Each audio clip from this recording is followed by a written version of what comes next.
Rester uniquement chacun dans nos morceaux de territoire n'a pas de sens. L'économie est mondiale. Dans notre territoire, l'économie, c'est celle de la métropole lyonnaise dans toutes ses déclinaisons territoriales.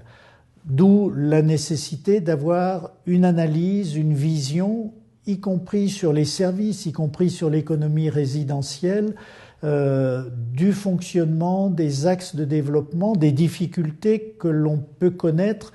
globalement en mutualisant le savoir-faire, la matière grise de tous ces acteurs. Le pôle tertiaire que nous construisons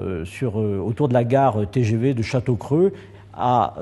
vocation, à l'évidence, à participer à la dynamique eurométropolitaine, en complément des pôles tertiaires de Confluence et de Pardieu, par exemple. Pas en concurrence, mais en complément. On a le siège mondial de Casino qui est positionné à 2 pas de cette gare TGV. On a vocation à y rassembler des activités tertiaires qui viendront participer à la croissance de l'Eurométropole. Un autre ténement qui est en profonde transformation à Saint-Étienne, c'est le site de la manufacture, l'ancien site de Giat Industrie en plein cœur de ville, qui devient un pôle culturel et scientifique, c'est-à-dire un campus créatif, comme on dit, qui rassemble des écoles d'ingénieurs, le pôle optique Rhône-Alpes, la cité du design et des entreprises de haute technologie. Nous sommes là dans l'idée de créer, de favoriser la création d'entreprises de haute technologie qui ont vocation à rayonner au niveau international dans le futur, donc de participer à la dynamique de l'Eurométropole. Autant l'économie métropolitaine a été marquée ces dernières années par les créations d'emplois dans des secteurs nouveaux, autant ici nous avons vu disparaître des emplois traditionnels avec une difficulté de faire émerger un certain nombre d'emplois nouveaux. Mais de mon point de vue, je me mets dans une position d'observateur, forcément un peu orienté par le fait que je suis un des acteurs du territoire. Il me semble que émerge une nouvelle dynamique locale à travers des projets d'entreprise qui n'appartiennent qu'aux entreprises, mais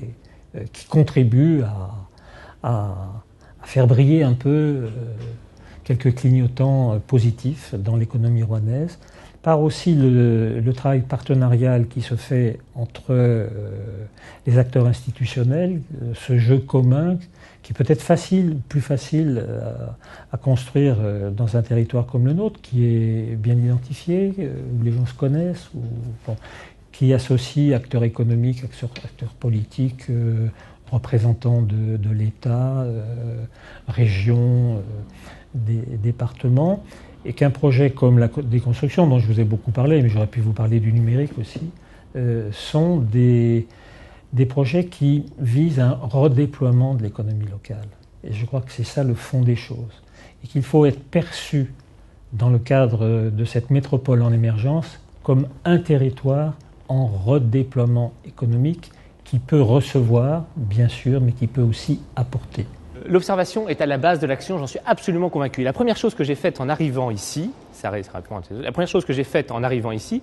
c'est d'étendre l'observatoire de l'immobilier neuf lyonnais à Saint-Étienne avec la même structure, Cécime Adéquation, que les professionnels connaissent bien, de manière à avoir le même outil qui observe de la même manière les ventes d'appartements neufs à Lyon et à Saint-Étienne pour qu'on puisse voir les dynamiques communes, les divergences éventuelles, et puis ajuster finalement les programmes que nous faisons et les programmes que Lyon fait au vu de l'environnement. Ce qui existe aujourd'hui sur l'immobilier, il faut le faire pour l'économie, et notamment sur le développement tertiaire, qui est la clé de l'avenir de Saint-Étienne, c'est le développement tertiaire, et là-dessus, l'OMPREL a un rôle à jouer de manière à analyser, à observer les dynamiques économiques tertiaires à Lyon, à Saint-Étienne, à l'Île-d'Abo, à Vienne, et dans toute cette grande aire, et de voir finalement comment les uns et les autres construisent cette dynamique tertiaire en complémentarité et non pas en concurrence. Pour ça, on a besoin d'observation pour construire les politiques publiques, et l'OMPREL est là pour ça.